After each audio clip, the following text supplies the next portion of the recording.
Hi everyone, welcome to our fourth Better Birding webinar. I'm Dave Winter and I'm here with Mike Buckham.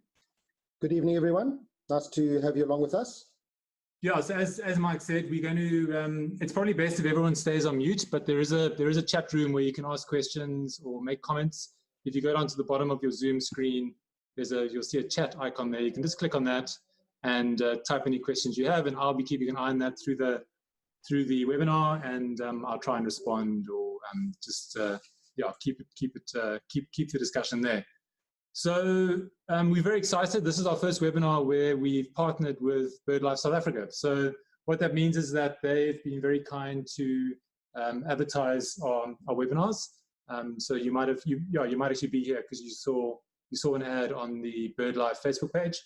But what we're doing here is very much aligned with what BirdLife, what their vision is.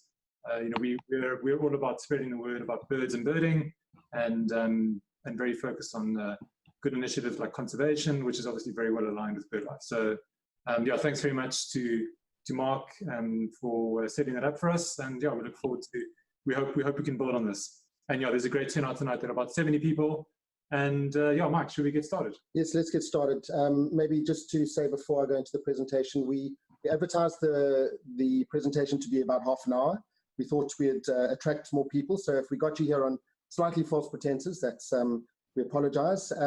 We think we've got a really nice set of slides which will help people with wader identification and just understand a little bit more about waders. So if it runs a little bit over, you're welcome to drop off if you've scheduled something else. But we're very excited to present what we know about waders and get the season going with a bit of a bang.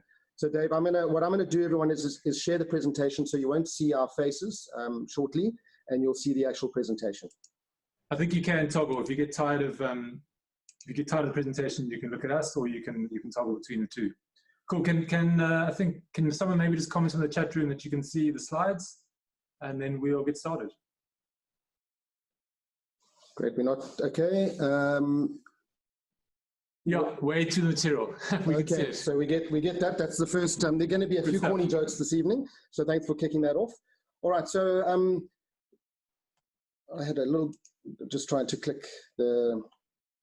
Okay, all right. So Dave, let me kick off and maybe just talk about what exactly a wader is. So, but also why waders? Because waders are tough. They're a tough group. Absolutely. And but they're also awesome.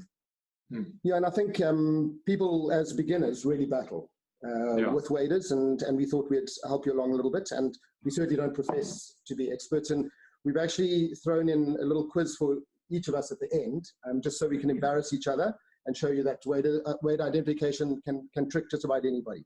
So the broad definition includes a whole range of species and families: plovers, lapwings, oyster catchers. Even prating coals and coursers are considered waders. I think button quails are included in Fancy's book as well. So it's an extremely broad category, and we wanted to narrow it down a little bit. We're talking about the birds that you're going to find if you go to an estuary or a mudflat or a wide riverbank, where you'll see birds probing in wet mud and looking for crustaceans. So we're talking about two families, a bit of a technical Scolopacidae, which are your sandpipers and allies. And then Charadridae, which are your plovers, and not lapwings, specifically the plovers. And so, as I said, there are birds that are found on open shorelines and probe in the mud. And there are waders that you find inland, but generally the best wader watching spots are coastal. So Dave, I'm going to go into some slides, and maybe we can just bounce around some of these wader spots, and maybe if you want to talk about some of them as we go along. I mean, Walvis Bay has got to be the mecca in Southern Africa. It's just an amazing place. I just love driving along that sort of beachfront road, and you just see sort of massive groups of whole collection of different types of waders. It's a really special place. Yeah, so I mean, red-neck phalarope is always regular there. Great knot was there, I think, beginning of last year. So lots of rarities to be seen in waders, along with some of the terns as well. I think it's very underwatched. I mean, there are birdies who go there, but if you compare it to places closer to Cape Town like Langebaan, I think there are probably birds that go through there which aren't even picked up. Absolutely. So yeah, it's an amazing area. And then our next, and maybe there's a little bit of biases of spots that are more familiar to Dave and I. So Berg River is another spot. There's that lovely little wooden shack alongside the Berg River, just on the northern bank of the river, where you have to go to the hotel to get the key. Spent a bit of time there. It's gone a bit dilapidated, and sometimes it's a bit better being further up in a place called De Plaat. We've spent a lot of time at the Berg River. It can be tricky getting close to where the mud flats are, but also just thousands of birds go through there every summer. And then our home patch really is Geelbeek and Seaberg, and we'll talk about that in more detail in a moment. Strandfontein is a phenomenal wader spot and has hosted many rarities. So we had the big season, I think it was 2 years ago, with the Temming Stint. We had American Golden Plover. We had Peck Sand. So it does deliver plenty of rarities as well. I think also, just given its proximity to Cape Town and the number of birders who are there, it doesn't necessarily have wader numbers, but there are always, in summer, there are always waders around. So there's always generally something to look at. Dave, how well do you know De Mont? Because I don't know that many people know it that well, because it's a bit out of the way. I mean, I've obviously been there a few times. I mean, De Mont's also amazing, but it's a bit of a walk, so people need to be prepared to walk quite a bit, and you need to have a scope. Birds are generally quite far off. But if you're prepared to walk and you've got a scope and put in some time, it's a phenomenal spot as well. I think it's traditionally been the best spot for the two GPs, the Golden Plovers. I remember going on a day of birding with you, and we had American and Pacific in the same scope view. So I've actually got some photos coming up shortly with those two birds, which were both photographed at De Mont. Crom River is an area I know very well. We holiday in St. Francis Bay in December, and unfortunately in December season it gets full of boats and people. Yeah. So it can be tricky, but it's very good for the sandplovers, greater and lesser sandplover, and yeah, so it's a very good spot. Comturth is just down the road, hosts plenty of sandplovers, pteryx. Swartkorps Estuary is an area I don't know well, but I know it has delivered plenty in the past. Kei River Mouth, also not an area I know well, but it has had buff-breasted sandpiper as a rarity, and I think there's some top birders who keep a good eye on that in December. We won't mention a white tern, I don't think. Richards Bay, also a huge area, but delivers plenty of good birds as well. And then of late, Makameta is the area that's hosted the sharp-tailed sandpipers. There's one there at the moment. And Gary Orport in Mozambique has done some amazing work covering ground in an area that was previously not known. Phenomenal. Mel Trips is commenting, saying that the hide at the Berg River is no longer. Oh, really? Okay. Yeah, it just shows you how often we go there. So it really has. It's funny that I think the tides have been affected by the development along, and maybe farmers taking up too much water. But something's happened there, and it's not quite what it used to be. It used to be, I mean, before the Geelbeek hide was built, Berg River was the number one wader spot. And now that obviously Geelbeek is so popular, it's lost a bit of its shine. And I also think it doesn't seem to be producing the numbers as I mean, I guess the Plaat's still very good, but yeah, I mean, we visited the Plaat last year, and there are thousands of birds, but it's very tricky to get close to them.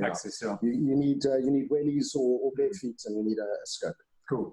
All right, so our home patch is West Coast National Park. I've spent a lot of time there, particularly with Dave and my son. We always bump into the locals, and there are three key spots. There's Seaberg, which is best at high tide.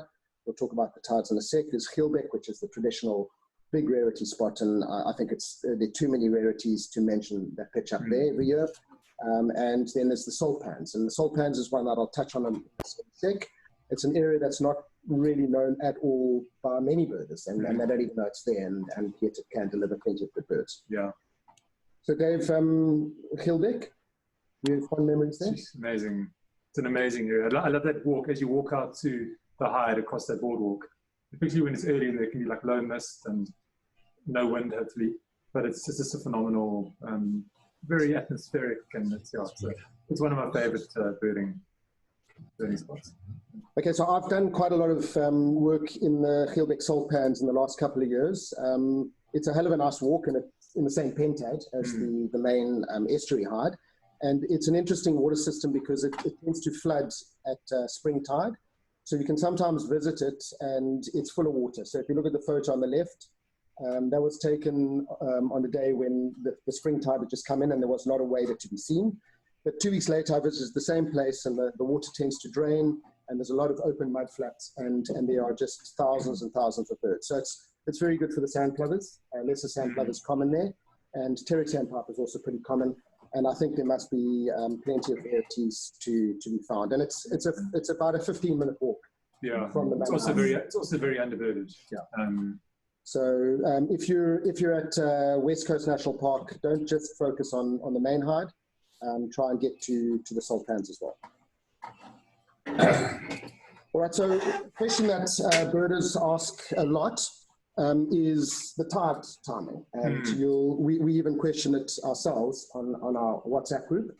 So the rule of thumb, and what I've tried to do here is graphically represent it.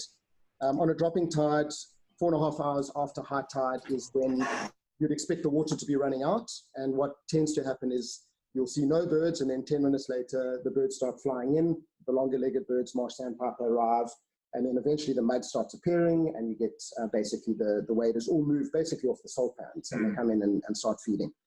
On the incoming tide, which is sometimes what people prefer, my rule of thumb is generally 2.5 hours before high tide at Table Bay.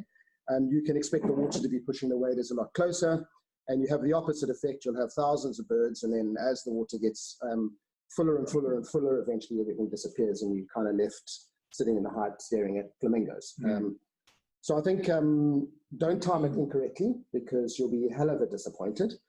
I'm definitely going to save this slide, because I need to pay more attention to tide. So I don't always get it right. Those little pink circles is when you really want to be there, and it's not that easy to set it as a rule of thumb, because the moon phase has an impact. So wind plays a massive role.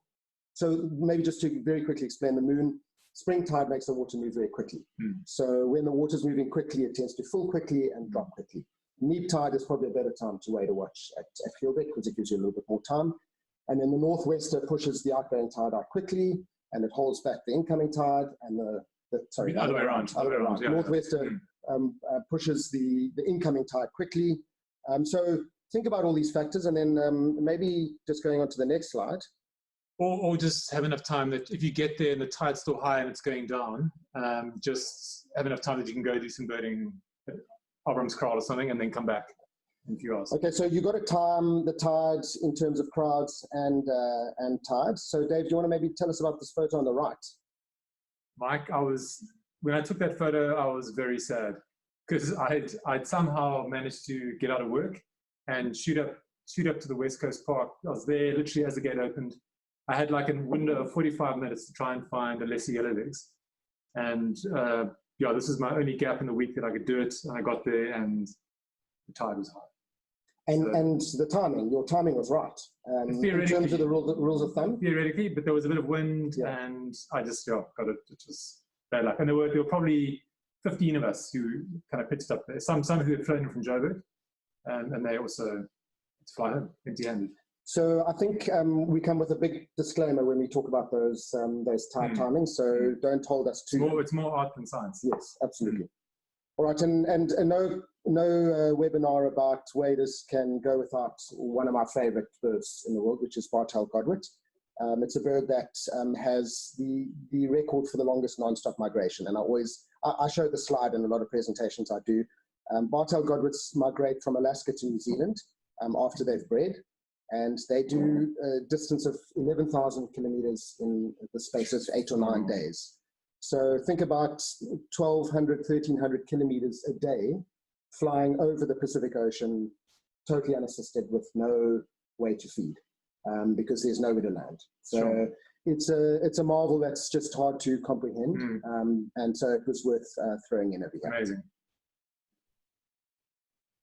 So we always look for waders in summer, because this slide shows it well. Curlew Sandpiper is one of our most regular seen waders, and you can see on this distribution map, it breeds in Siberia during our winter. In the Taimyr Peninsula. Correct, yeah, correct. Arctic Circle. And, you know, it breeds, and then it migrates and disperses. You'll always find that their breeding grounds are much narrower than their dispersal grounds. So if you look, it comes into Africa, Australia, through the Philippines, parts of India, obviously the Siberian Peninsula, not the Siberian Peninsula, the Saudi Arabian Peninsula. So the best time for us to look for waders is in our summer. Yeah. When they come here to feed in summer. The problem though with waders in summer here is that they're not in their breeding plumage. So we see them tends to be in their drab plumage. Or so if you go in early, if you go into the spring, late spring, early summer, you'll get birds that have just arrived, and they'll still be, a lot of them will still be in their breeding dress. And then towards the end of summer, before they depart, they start changing as well. It's actually a great time to go and look for waders, because you can see some like spectacular. Yeah. So the birds you're looking at are curly stands, the red knots. Red knots. Even the grey plovers start to turn into that beautiful black and white. Yeah. So the Godwits as well, they start changing. So successful wader watching, we've spoken about location. Good light always helps, because light can be very tricky, particularly when you're trying to notice small plumage differences. You need time and patience, and when the hide is full of people, you can sit on the boardwalk. To be extra patient. You have to be, and you wait for people to shout that they found the bird you're looking for. This was me unsuccessfully twitching the lesser yellowlegs for about the 4th visit there. Still haven't seen it. Ditto. Decent optics. Scope is really, I mean, we try not to be too elitist when it comes to scopes, but scopes are very, very key when you're looking for waders. You just can see so much more, and you can get the plumage features, and you can tell size, and you can pick out the special birds so much easier with the scope. Yeah, you really need a scope. And it's become a thing now with photography. A lot of birds are photographed, and then after the fact, they're identified. So a good example there was Temming Stint. Yeah. The Temming Stint was photographed by Glynis Bowie, and she didn't know what it was at the time, knew it was something unusual, which is amazing, because that's the first step. And it was posted on Facebook, and then all of a sudden it was identified. So if you can take a camera or a phone into the field and digiscope or get a picture of something that's unusual, you're welcome to send to Dave and I, and we'll have a crack. Hopefully we can identify it. Dave, you want to chat about Fancy's book? Yeah, I mean, there's not much to say other than that it's amazing. I mean, like his previous books as well. He's really pushed the boundaries of field guides in this country. In fact, I'd even argue globally. You know, just with the way he draws, you know, using sort of digital tools, and the text is phenomenal. It's very practical. He's really good at distilling complex ID kind of features, and I guess, yeah, as I was saying, complexity down, sort of distills it down to like the simplest features and makes it quite practical. So it's a highly recommended guide.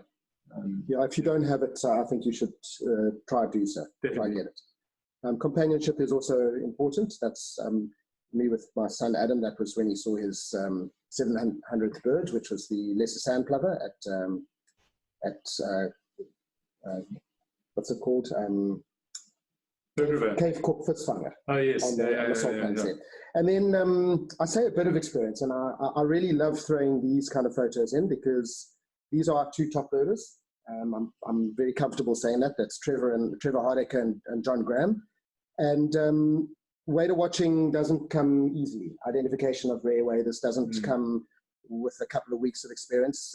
These 2 guys spend many hours over many years sitting behind a scope and picking out features. So if you want to be a good wader watcher and you want to pick out the rare stuff, you need to spend time in the hides and looking for something different. So yeah, we rely on them a lot in the field. I've spent time in the hides with both of them, and they help people pick out the interesting things. Cool. So wader ID. So where do you start? I think a very important, yeah, I mean, a great place to start with waders is that remember that plumage is important, but I don't think it's as important as, say, size and shape and jizz of a wader. I always find that if I go to, say, Langewan for the first time in the summer and I haven't looked at waders for 6 months, I'll get in the hide and I'll start working through groups, and it takes me 5, 10, 15, 20 minutes to kind of get my eye in. And a lot of that's based around the size, but particularly the relative size of birds. So it's very important to start with some common waders that you can look at really well. Let's say you start with a rough or a curly sandpiper or a little stint. Waders are different sizes, and then always when you start looking at a flock of waders, pick a bird that you can easily identify and use it as a reference point, because then you can compare everything relative to that. Because size is so important. Sometimes if you're birding and you suddenly come across a wader and it's all on its own, it can take some time to actually figure out, hang on, is this thing big or small, or how big is this thing? And because their plumage is often quite nondescript, you have to rely very heavily on size, but then also shape. So what's the bill size? How long is it? Is it straight? Is it curved? How long is the neck? How sort of bulky is the body? Has it got long legs, short legs? And then habit. What is it doing? Is it how is it feeding? What sort of habitat is it in? And so it's all about triangulation, but it's very much about comparing and filtering. So start with size, then look at shape, and then once you've got a feel, okay, this is probably in the ballpark size of a ruff, maybe a green shank. I'm kind of in that category, and then start looking at plumage details. Has it got a well-marked back? Has it got quite a plain back? Then you can start getting into the details. But always start with the kind of the relative size and shape. So I mean, Dave, a very good example for me is I'd never seen bald sandpiper until a couple of years ago, and I always had this impression that when I was sifting through a flock of waders, I was looking for something similar to a curly sandpiper. Yeah. So curly sandpiper and bald sandpiper are superficially similar. In the books, you kind of go, well, these are pretty similar. How do I separate them? And not only is the size dramatically different, with the bald being so much smaller, but the way they feed and run on the sandbank is completely different. Bald sandpiper is an incredibly busy, fast bird, whereas the curly sands tend to be a little bit more deliberate and walk slower and probe. Yeah. And Turkish sandpiper is another good example of a very busy bird. So if you're looking at a flock of waders and you see one herring across the sandbank, it's likely a Turkish sandpiper. Without even looking at detail, you can. Correct. Yeah. Without seeing orange legs and orange bill. Yeah. So it's very important. Start with birds that are close and get your eye in and judge their size, and then compare them to birds around them and try and figure out what else could be in the group. So this page from Fancy's book is an excellent page because it gives you that relative size. Yeah. So you can sit in the hide with that page and you can start sorting out what's big and what's small. Yeah. All right, so we mentioned this a little bit earlier. We see curly sandpipers like the bird on the left, and the guys in Siberia, when they're looking at them on the breeding ground, see them like the bird on the right. We sometimes get birds like that on the right towards the end of our summer, and that's when it's really nice to try and photograph them. Okay, so this is a bit of a busy slide, and I think it might be more useful to go back to, in a recorded version of this, but what we tried to show is the different habitat types where you find waders. So I've got freshwater rivers, inland water bodies, grassland, estuary, coastal, and then these are the birds that we're going to cover now, and it essentially gives the commonality of those birds in those different habitat types. And you can see the most green sits in estuary and coastal, whereas the least green, mostly red, sits in grassland. Don't go looking for waders in grassland. But you'll find a Kittlitz's plover in grassland. Yeah. So I think maybe everybody take a photograph of this page because it's not enough time to spend too long on it. Or you can always go back to the presentation, and we'll actually make the presentation or the slide available on our Facebook page. Yeah. All right. So let's start with Chiradridae, which are the plovers. And we're just gonna we can't spend a huge amount of time on every species. It's just to give a bit of a perspective and to give you some of the pitfalls. So grey plover, Dave, let's just alternate. I'll start with the grey plover. Grey plover is a chunky wader with a chunky bill. I've put in the two GPs because they are confusion species. We will cover them in another webinar when we talk about the rare waders. Mike, maybe just before you get into the detail, so where can you expect to is you're going to see a grey plover at estuaries. Okay.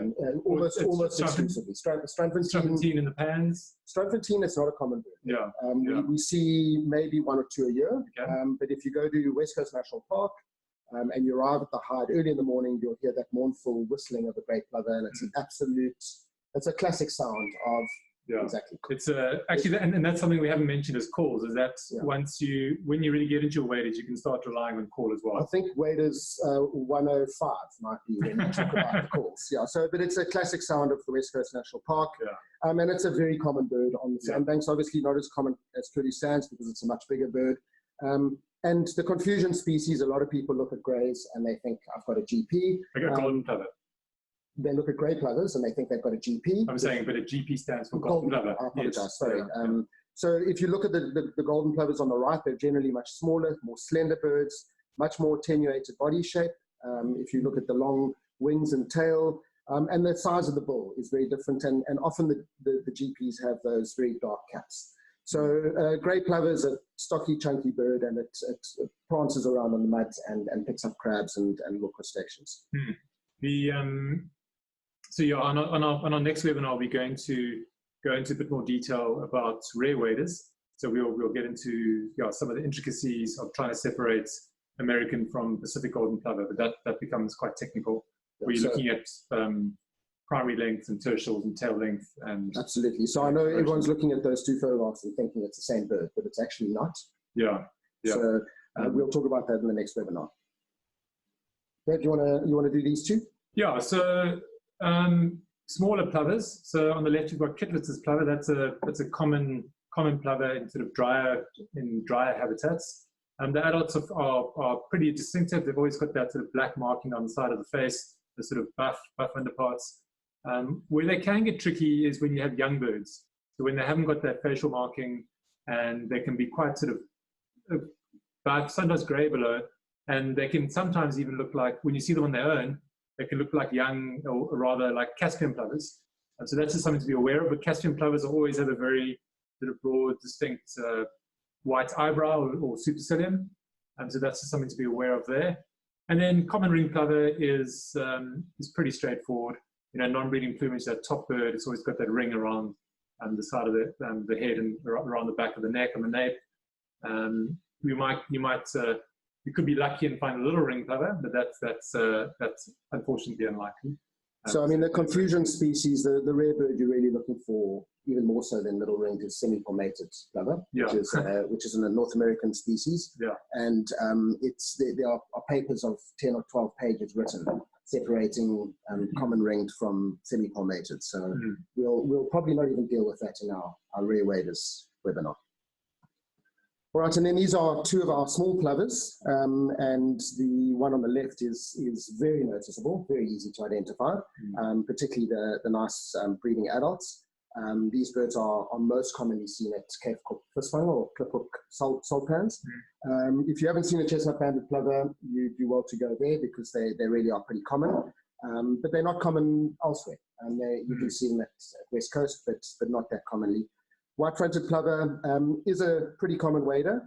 It tends to favor beaches and white sand, although they do appear in places like the Gilbeck hide, or in some of that sort of seaweed grass that's on the mudflats. Yeah. But they both are relatively easy, I guess. The one you need to be careful of with white-fronted plover is it can look a little bit like a lesser sandplover. The hind neck is usually a good indicator of that. It tends to have a collar, although Kentish plover does cause some confusions there as well. Yeah. But it's a common wader, and I think most regular birders would have easily come across those and identified them. Yeah, we just on young chestnut-banded plovers, if they haven't got a band, they could superficially look like white-fronted, but they won't have the white front, and they generally, you can see they've got plainer upper parts. Much plainer, correct. And generally sort of grayer birds, yeah. Right, Dave, if you don't mind, I'm going to change the alternating. These are not considered common waders, but I think they are pretty much overlooked. And it's a wader. These two birds are birds that I really enjoy trying to pick apart. They're probably more common than we think they are. They're not that easy to pick out. I've had good luck with lesser sandplovers at the Gilbeck salt pans, and greater sandplovers pitch up in many different places. I see them quite often on the Crom River. So they are very tricky to start off by saying. And when you have a very large greater sandplover and a very small lesser sandplover, they're pretty easy to separate, but the birds tend to get quite close together and they make very difficult for us to identify. I've just got some key features here. So size and strength of the bull. So if you look at the bird on the right, it's got a strong bull, but a bit longer, whereas the one on the left, being the lesser sand, has got a much more dainty bull. Size of the eye, actually it's not a point that I put here, but the lesser sand has got a noticeably smaller eye than greater sandplover. The length of the neck, lesser sandplover looks more like a white-fronted plover, whereas a greater sandplover looks more like a grey plover. It has a bit of a neck. It's not a hunched bird like a white-fronted plover. The extent of the fibula that shows. So if you look in these photographs, the greater sandplover tends to stand up a lot taller than the lesser sandplover. It's got those much longer fibulas showing from below the belly. And then the next point is the position of the legs in relation to the belly. And this is a little trick that I learned relatively recently. Greater sands tend to have their legs positioned more or less in the middle of the belly, whereas lesser sands tend to have their legs positioned much further back in the belly. And that leads to the stance. So because the greater sands legs are further forward, the bird tends to stand a little bit more horizontally, whereas lesser sands tend to stand a little bit more upright. So those are some of the key features, and a lot of people will talk about leg color. I was about to say, what about leg color? So a lot of all the field guides mention leg color. A lot of field guides mention the leg color, and what happens is you get greater sands that have got nice pale yellow legs, and then you get lesser sands that have got nice dark or charcoal legs. But I've seen lesser sands with pretty pale legs, and I've seen greater sands with relatively dark legs. You tend to find lesser sands with pale legs rather than you find greater sands with dark legs. So just be careful of leg color. And if you look at that bird on the left, that's a lesser sand, and look at the leg color. So it's very tricky to separate. Hang on, what do we? So you can see the eye. Okay, yeah. So the bird on the left is a lesser sand. Yeah. And the bird on the right is a greater sand. Yeah. Okay. So you can see the more exposed fibula. And the legs are positioned further forward in the belly. More centered, larger bill, larger eye. Yeah, and less hunched than the bird on the left. Although the hunching, the bird sometimes when it's windy, they'll sit down and they'll hunch. So very, very tricky. And we've had debates amongst ourselves. One person says lesser, other says greater, and we sometimes you probably find some of them can't actually be separated. Correct. Yeah. So this is sorry, I grabbed this off the internet, and it's got a bit of a watermark in the middle, but it does illustrate that you find them together often, and particularly on the Mozambican coastline. They occur in large flocks, and I think Etienne Marie, a great photo. He's got a great photo of about 25 birds, and there's a bit of an exercise picking out which one's which. So the middle bird obviously is a greater sand. Look at the size of that bill, and the two birds on either side are lesser sand, and that one in the background blurred is also a lesser sand in my opinion. All right, Dave, you can take over. These are easy peasy. Yeah, so I mean so Eurasian curlew sadly is not as common at Langebaan as it used to be. Correct. But the rule of thumb there is just size. Sometimes you'll be scanning through a flock and you're looking at wimbles, or you might see a wimble and go, oh, is that a curlew? But then you're not sure, it's a bit far, it's on its own, and you've known to compare it to, and then suddenly you see a curlew and you go, wow, that's a curlew. How did I ever miss it? Their bill is just massive. Yeah. It's got a huge conker bill. It's incredibly long. It hits you in the face. Yes. That's like the test. And then Wimbrel's got a very, not to get into the calls, but it's actually got a very distinctive call. Correct. And if you can tune into that, listen to it on Xena Cantor, it's a good way to pick them up, because you often hear them long before you see them. Yeah, so we had we did a birding challenge at Strandfontein, and Wimbrel was a bird that I needed in the Strandfontein challenge, and all of a sudden I heard it call, and I looked up and it flew over my head, so it does help to know the calls. Someone seems to be practicing some artwork. Yeah, I don't know, is someone drawing on our screen? I don't know, can everyone see a little scribble mark on the screen? We're not quite sure. Doesn't matter, he's highlighting some features. Okay, it's not us. Okay. All right, so the Godwits, I think I put in the black-tailed Godwit there because I just like the photo. It's a bird I photographed in the UK. Bar-tailed Godwit, it's the common one. We don't see black-tailed in the Western Cape virtually ever. It's a bird of inland water bodies to the most part. The bar-tailed Godwit is a lovely bird to see. It's never really that common except maybe Seaberg Hyde. Beautiful long upcurved bill with a pink base, and you can see, if you're trying to look at the tail to distinguish whether it's bar-tailed or black-tailed, you'd look at that and you'd think that's a black-tailed on the left. You have to actually look underneath some of those tail feathers, wing feathers, to see the barring on the tail. The key thing for me between bar-tailed and black-tailed is, first of all, size. So black-tailed is just a bigger bird. It's much bulkier. It's got a longer bill. It really stands out. If you're looking at a flock of Godwits and there's a black-tail, it's sort of head and shoulders bigger than them. Yeah. And then it's always got very plain upper parts. Exactly. Upper parts are always plain. It hasn't got the marked And then in flight, it stands up. It hits you in the face again. With the white. Yeah. So if you look at that bird on the right, even though it's in breeding plumage, it's a very plain bird. It's not scalloped or streaked like a bartailed is. Yeah. Right. I don't know if we have to spend a huge amount of time on curlew sand, but it's probably our most common estuarine wader, and it's noticeable with its down curved bill. That bird on the left is a bird I photographed at Geelbeck, and you can see just how variable the bill can be. That's a particularly long one. Ruddy turnstone, also very easy. Just look for those orange legs and the short stubby bill. Sometimes you get them in non-breeding plumage where they may be more tricky to pick up, but the orange legs are generally a key feature. Only other birds that have orange legs are common ringed plover and Sandpiper, but they have very different bills and shapes than a turnstone. Ruddy turnstones, you find them on rocky coastline as well as the estuaries, but often on the sandy mud flats. Mark, I think, so sorry, just quickly so that the lines on the screen, I think someone's clicked on view options and then they've clicked on annotate. And then if you click on annotate, you can draw. So the person who drew on the screen, if they wouldn't mind just clicking the eraser and just erasing their artwork, that'd be great. But if you can't, if you can't manage that, don't stress. All right, and so we were having a discussion about. I was asking some mates for a picture of a red knot for our presentation this evening, and you can see my very entertaining friend Andy the blog sent me a picture of a red knot. So someone else has now drawn a yellow line. Could we please ask whoever's drawing lines on our screen not to do so? I think someone might be that's right. Playing the fool. All right, so a red knot, the way we know it, other than an actual red knot, is actually a very declining species on our shorelines. So, and what I've tried to show is the different plumages.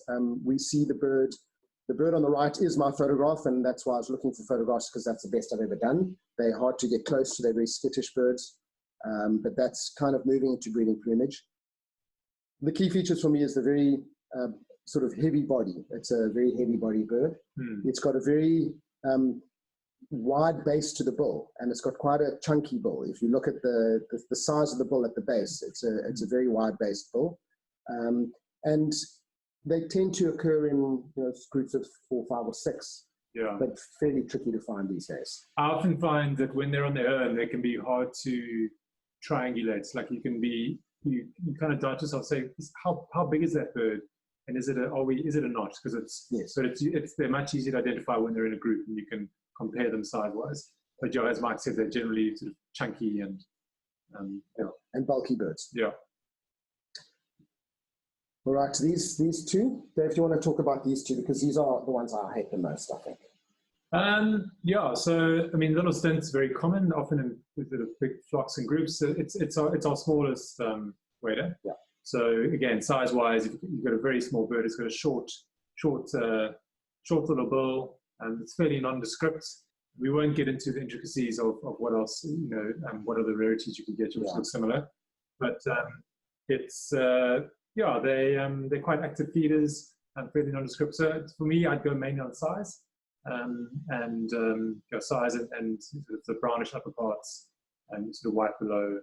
Yeah, so for me, a few features for me. The size is definitely a feature. Sanderling's a much bigger bird. Oh, okay, compared to Sandling, yeah. So when I'm talking about a Sandling, it's a bigger bird, and it tends to always have a much whiter face. I find it's a much paler bird. Yeah. And for me, the very key feature shoulder patch is the shoulder patch. Yeah. So in this photograph on the right, you can see that very dark shoulder patch, and if you look at the little stint on the left, it's absent. So yeah, I mean I think a shoulder patch and a liver stint is going to be a little bit narrower, whereas a Sandling is going to be slightly sort of squarer, boxy. You can see on this bird on the right, so it's sort of a boxy, and that's obviously you're only really going to mix them up in a pan or a mud flat where you're going to get both. Whereas on a beach, if you've got shorebirds running, it's going to be a Sandling. With the waves, it's going to be a Sandling. Yeah. So you say much paler. Yeah, little stints of bird you'll see coastal and inland. Inland water bodies, you see plenty of them. Sanderling is almost exclusively coastal. and often on the beach. Yeah, Gilbert's just made a good point about knots and the fact that at the end of the summer they actually go into breeding plumage, which makes them much easier to identify because they have those rich, hence red knot, those rich sort of red underparts. Yeah. All right, so peck sand is considered a rarity. We see a lot of them these days, and they're generally found at inland water bodies. So you see them a lot of them inland. And I think the confusion species for many is a rough. Rough has got your scalloped back. Peck sand has always got a yellowing to the base of the bill. Yeah. Although roughs are so variable. Right?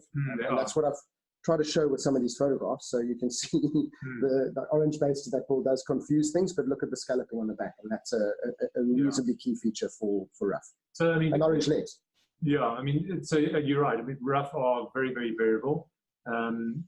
Peck sand also has a sort of fairly scalloped back, but like you said, it's got quite a broad base to the bill as well, but yellowish. And if you just flip back to one of the previous slides, that one there, in fact, all of them, so that one there, rough often has this white base to the bill. Yes. Like a circular base to the bill. Yeah. If you go back just one more, look at that one there. That's true. It's got a pale base, that one there, and okay, that one's obviously interclistic. But so that white base of the bill is a pretty safe feature I found for rough. And then peck sand obviously has the bib. It's got quite a well marked bib, which comes down to a point in the middle of the belly, whereas rough typically doesn't have such a demarcated bib. Yeah. Agreed. And I think all the books talk about the peck sand having that very demarcated transition between the breast and the belly. Exactly. Yeah. Okay, and this is often confusion species. Marsh sandpiper and green shank superficially do look very, very similar.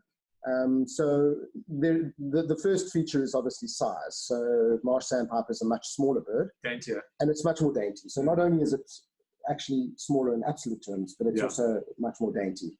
And its movements are all a lot more dainty. Yeah. And then the key feature really is that bill. So the marsh sand has got a needle-like bill. You'll see that word used in most field guides. Yeah.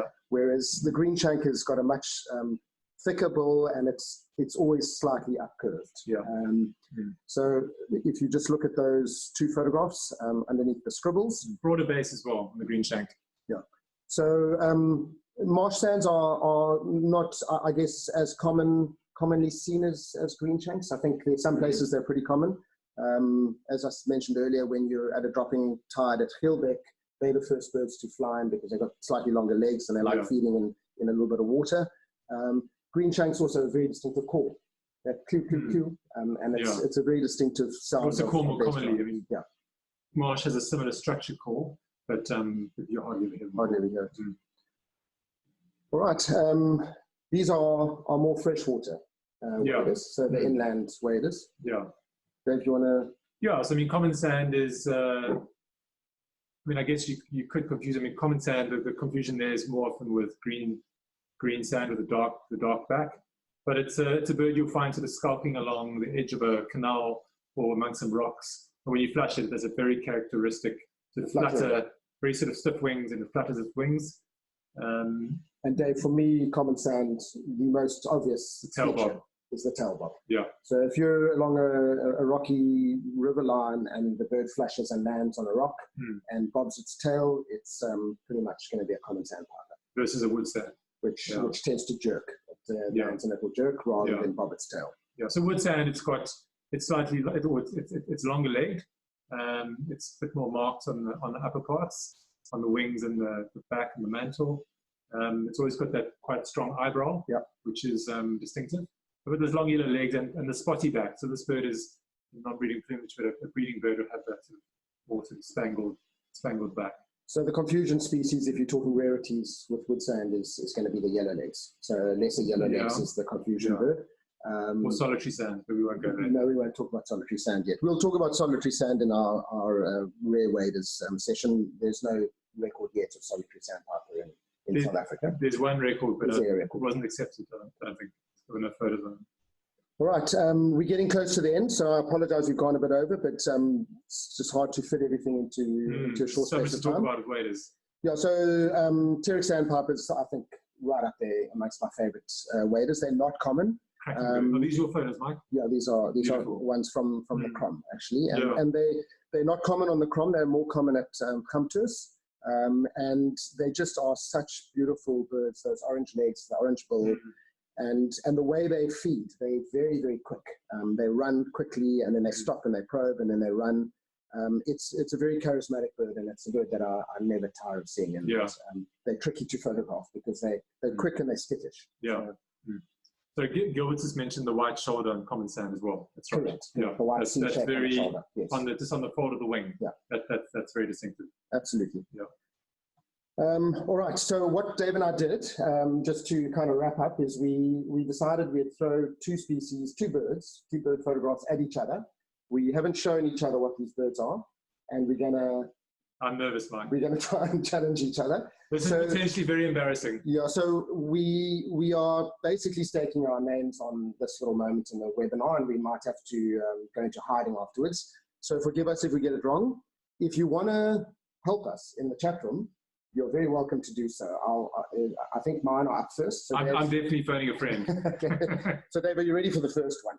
And then I think maybe what you can do is when you see the photo. I'm not going to give the answer. I'm going to go through a process. I'm going to exactly. Okay, so that's our first one. You said you're going to be kind, Mike. You're so cruel. Okay, so it's definitely not a Eurasian curlew. No, it's not. So if we start with size, it looks like it's a plover, a young plover. It's got a distinctive hind collar. It's just taken off the internet. It is. That's very cruel, Mike. So it's got it's definitely in the realms of one of the smaller plovers. So immediately you start thinking, could it be a lesser sandplover or a greater sandplover?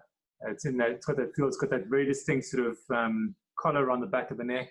Yeah, so Dave, maybe just to say, often a feature on the sandplovers is the collar, but it's not always a feature. Yes. So you do have sandplovers with a collar. So I don't want anyone to think it's absolutely categoric, and that's why I didn't mention the collar in there. Okay, so I'm gonna focus on, I think it's one of the sandplovers, and if I go through the process of what you've described, so I'm going to ignore leg color, and it's got quite a large eye.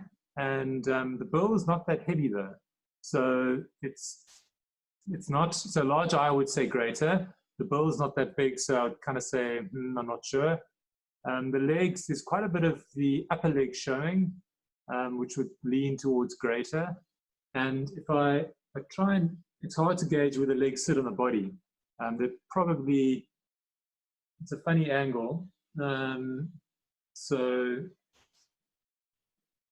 Yeah, so I guess what I'm saying is, I'm not entirely sure, but if I had to say, I would go for,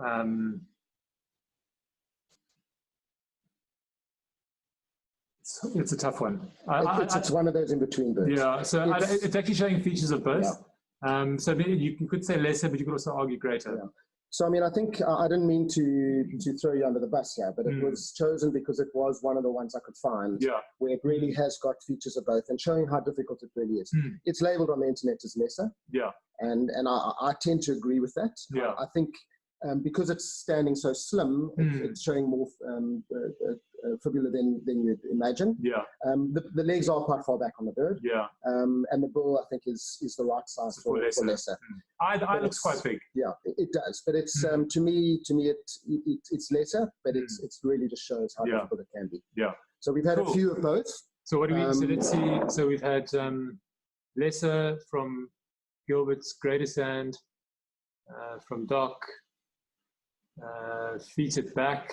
Yeah, I think I agree with that. Larger eye, juvenile greater. So we would probably, if you were writing an exam, I think you would probably get full marks for your process. Yes. So let's move on to the next one. I take comfort that some of these birds cannot be separated. Absolutely. But right. Mike, that was a good one. Okay, good. All right, Dave, take us through the process on this bird. I think it's maybe a little easier than the last one. Yeah. Maybe tell us what features you're seeing and what leads you to a conclusion. Okay, so size-wise, it's hard to judge because it's only a bird on its own. But looking at the body, it's quite a stocky bird. The legs aren't that long, but they're not short either. So and the bill is The bill's fairly straight, but it's got a bit of a down curve and it's quite a broad base. So I'm immediately thinking this is probably a knot. It's got a nice distinct eyebrow. But for me, just that almost like a bull terrier. You know, it's got like a stocky body, and that sort of relatively medium length bill with a little bit of a curve, broad base. That's a red knot. Yeah. So I think also to illustrate, it's called a red knot, but it's not red at all in its non-breeding plumage. I think the confusion bird here would be great knot. Great knot does show much heavier chevrons on the side. We haven't talked about great knot. It does have a longer bill. But if you remember when we were talking about red knot, I talked about the very heavy, the very broad base to the bill. Heavy beak, But that bulky breast, it almost looks big bosomed, if we can say that on a public webinar. Big chest. Big chest. Yeah. All right, so now it's my turn, I guess. Did everyone else have a go? Yeah. I think we had someone going with the knot. All right, so now it's my turn. Mike, I've got Fancy's bird guide here if you want to reference it. Yeah. No, I've been way kinder than Okay, so I think I made this one a bit hazy because your scope is a bit, the eyepiece is a bit dirty. Okay. All right, so the first thing I notice is it's a long-legged bird, and it has a relatively short bill. And what stands out to me immediately, Dave, is the scalloping on the back. Yeah. It's a heavily marked bird on the back. It's got a very clean breast. So what am I eliminating? I mean, the first thing that, as I looked at the photo, I was thinking buff-breasted Sandpiper because it's got that rich buff coloring. But the bill shape is wrong, and that scalloping on the back is not right for that. And if you'd thrown me a buff-breasted Sandpiper, I probably would have abused you. It's not a peck sand, even though it's got yellow legs. It doesn't have a yellowing to the base of the bill. But with that scalloping on the back and the long neck, I'm going to go with a rough. Yeah, spot on. Okay, so did anyone else have, no one had a go? They were letting me sweat. All right, so that's the first, and then moving on to the second. This one's a little trickier. So I think the biggest difficulty with this is the size. You can't tell the size. Yeah. I think if we had another bird standing next to it, I think it would be a lot easier. What I am noticing is it's a brownish bird, not a grayish bird. It's got too long a bill for it to be one of the small plovers. Okay, so we're eliminating white-fronted plover or even one of the sand plovers. We're eliminating that. It hasn't got that sort of round, dumpy body. Correct. Yeah. Correct. And it's a slender-looking bird. It seems to be quite a small bird by looking at it. And that bill, when Dave was talking about little stint, he was talking about a smallish bill. Yeah. So I'm immediately along the lines of a little stint. I can't tell the size because there's nothing to compare it to. But if I'm thinking sanderling, there's no dark shoulder patch. It tends to be a more brown bird than a grey bird. And the bill seems to be too light for a sanderling. So Dave, I'm gonna put down a little stint on this one. Spot on. Okay. Yeah, Godwit agrees. He says, so does Adam. Dark centers on the feathers as well. Cool. Is that my son, Adam? That would be nice. I'm not sure. I'm not sure if it's past his bedtime. Should he be in bed? Should be in bed. But I'm pleased he's listening if it is him. All right, so Dave, that kind of is the end of our weight identification. We just want to once again say a big thank you to BirdLife South Africa, and I think primarily for helping us get the word out about our webinar. We're not the greatest marketers, Dave and I. Dave's better than me, but BirdLife has very very kindly helped get our word out there. Mark and Ernst are very supportive of this webinar, and I think over time we're going to partner with some of the staff at BirdLife South Africa. They're going to present. We're looking to get Melissa Whitecross in to do a talk about secretary birds. So we hope to be lining amazing talk. And as Dave said, our interests are so aligned. We just love the passion that goes with birding. And spreading the word, birds and birding and ID and Right, so if you're not a member of BirdLife South Africa, crack on and join. You get a subscription to BirdLife magazine, which is fantastic. I think that just leaves me to say very, very big thank you to everyone for joining, Dave. Yeah, thanks everyone. It's been great. There's been some great interaction on the chat, and I mean, even for us, I always learn something just by putting these webinars together. Interaction with Mike, yeah, so we really enjoy them, but we always welcome feedback as well. So if you have positive comments, negative comments, we're always happy to take on board any feedback someone might have.